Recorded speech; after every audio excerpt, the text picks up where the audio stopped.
El intelecto no es el mismo, pero el sentimiento es el mismo. Voy a hacer una película para los sentidos, sensitiva. Y entonces se aleja absolutamente de la idea de Arthur Clarke y al final prácticamente ya no va quedando nada. No hay ni una explicación, no hay absolutamente nada. Hace una película como abstracta, absolutamente nueva, de ese viaje final que querían ver, estaba de moda LSD. Es un viaje como hacia una pintura expresionista. A mí a lo que más me recuerda, y si alguna vez os han operado, cuando te está entrando la anestesia, hay un desvaimiento de colores, eso es lo que tiene un poco 2001 en esa fase. Pero creo que la grandeza de la película es que él empezó a hacer una película con un argumento, con una historia, y luego con un guión, donde decía, bueno, pues ha habido siempre a lo largo del tiempo unos señores que nos han vigilado, que nos han dado la inteligencia, que nos han dado la fuerza, que cuando nos hemos desarrollado suficientemente para ir a otros planetas o para salir del cascarón, nos ponen otra señal y otra alarma, que nos van a llevar a otro estado. Esa era la idea, pero es que luego eso yo creo que lo ha ido dejando.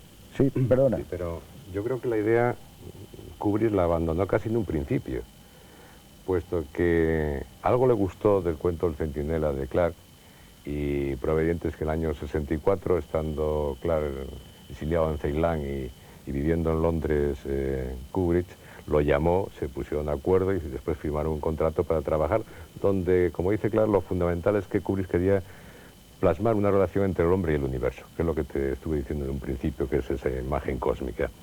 Pero yo creo que después Clarke nos va dando las claves de cómo él se va distanciando de Kubrick y Kubrick de él, puesto que Clarke quiere un final, claro, y Kubrick cada vez quiere un final más, lo que acabas de decir, no más oscuro, pero sí más de ópera perta. Entonces, ¿qué ocurre? Él mismo dijo al encargado de los efectos especiales, Daniel Trumbull, que realmente no le importaba hacer un film sin argumento. Hasta eso llegó a decir. O sea que, y después ha dicho que era una experiencia realmente no verbal, sino visual. De ahí que no solo los diálogos entren a los 30 minutos, un diálogo además totalmente banal, es que todos los diálogos de la película, por lo menos en mi opinión, son muy flojos. No hay consistencia, son totalmente convencionales, pero es que no le importan. Quizás si hubiese podido hacer, que los intérpretes lo dijeran sin palabras, quizá le sobraban a Kubrick, puesto que él en absoluto estaba pensando en la palabra, sí la imagen, pero al servicio de la música, como estábamos diciendo en principio. Y efectivamente es una película musical, basada en las imágenes. Pero Kubrick realmente, el cuento del Centinela, donde realmente el monolito, el cuento de Clarke, está en una colina de la luna, y hay una cosa muy significativa que dice: quizá quienes levantaron el monolito quieren ayudar a nuestra civilización, que se encuentra todavía en la infancia, pero deben ser muy viejos, y los viejos suelen tener unos celos terribles de la juventud. No nos queda sino esperar. O sea que por una parte también nos puede venir la amenaza de los celos ante digamos, una civilización joven respecto a otra ya mayor, que nos quieren ayudar, pero también pueden tener celos. Y esto es el cuento de partida de la película.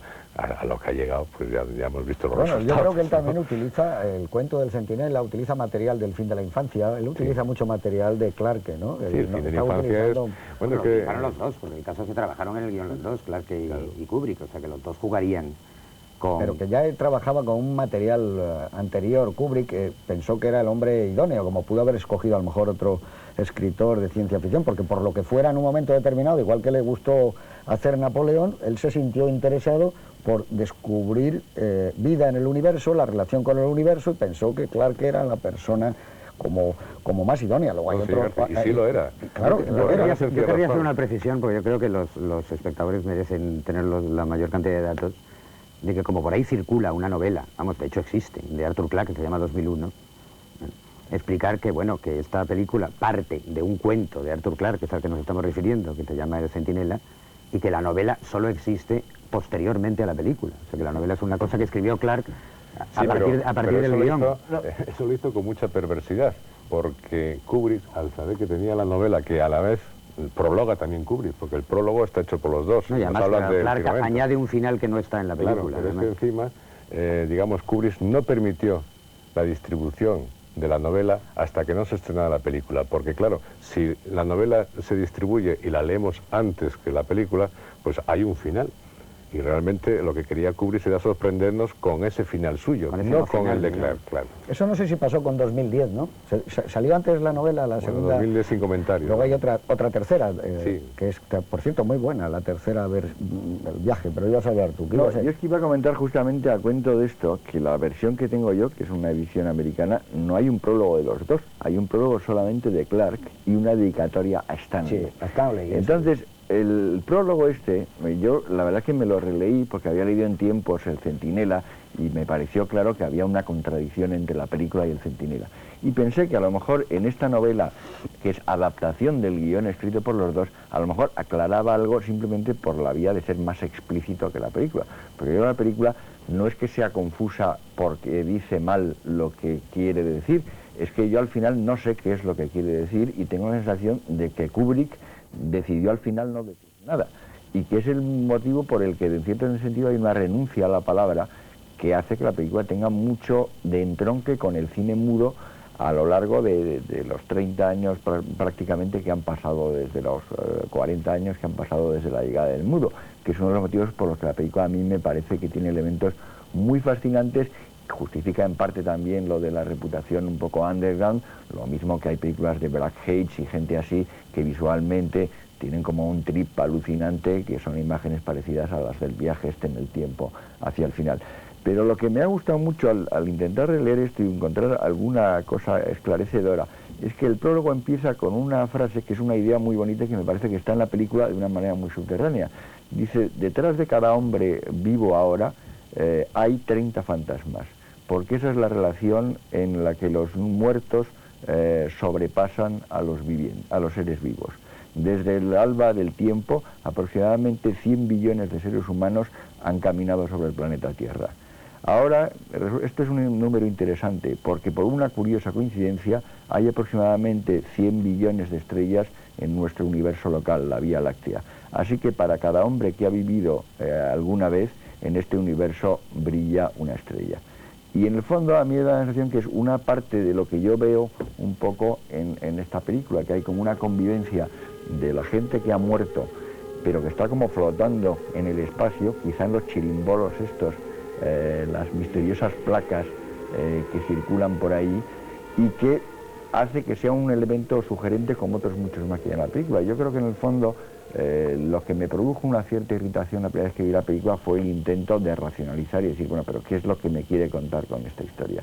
Y cuando la vi por segunda vez, ya sabiendo un poco cómo era, digamos, me dejé llevar en algún sentido por la película y dejé de preguntarme qué es lo que querían decir, porque me dio la sensación de que no es algo que querían decir e imponer como una especie de mensaje, sino que me dirían lo que a mí me dijeran y yo decidiera que me decía la película. Entonces la película no me dice una cosa unitaria, no me dice un mensaje de pe a pa, sino me sugiere una serie de cosas más que sobre los viajes espaciales, sobre el cosmos, el universo, la vida, la reencarnación, si hay otra vida, cómo vas en el tiempo, la relación de la infancia y de la vejez, la inteligencia, las relaciones con la inteligencia artificial, que en aquella época pues los ordenadores eran algo muy misterioso y hasta muy ominoso. Ahora todo el mundo tenemos uno en casa o en el trabajo y estamos toqueteándolo todo. Sí, es curioso, ¿no? Porque además en los años 60 entonces yo he leído por ahí que Kubrick trabajaba con ordenadores, lo cual es bastante curioso en esa época, o sea que debía estar familiarizado con unos primitivos. Yo creo que una de las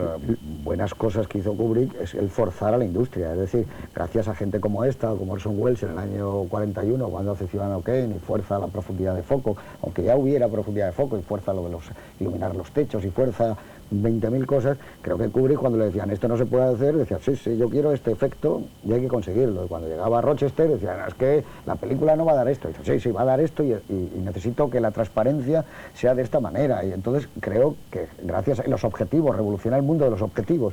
Hay unos objetivos que siempre son como esféricos maravillosos, como redondeada es continuamente la película. Entonces la nitidez de cada objetivo, los Cook, el perfecciona una serie de cosas, claro, que el avance que pega el cine pues es como de 2 décadas. De todas formas, lo de las máquinas, que es otra parte de la película, lo de Hal, que es otro de los protagonistas, la idea de que luego tuviera conciencia y sentimientos es algo asombroso para entonces, porque claro, había otro Hal igual que él, ¿no? Él tiene un hermano gemelo, pero ese hermano gemelo no se revela ni hace absolutamente nada. Sí, tiene un gemelo en la Tierra. En la Tierra, pero solo es él. ¿Y por qué es él? Dice, bueno, él tiene toda la información, tiene absolutamente todo, y de repente toda esa información produce el milagro de que él pueda pensar por sí mismo, y yo creo que la destrucción, la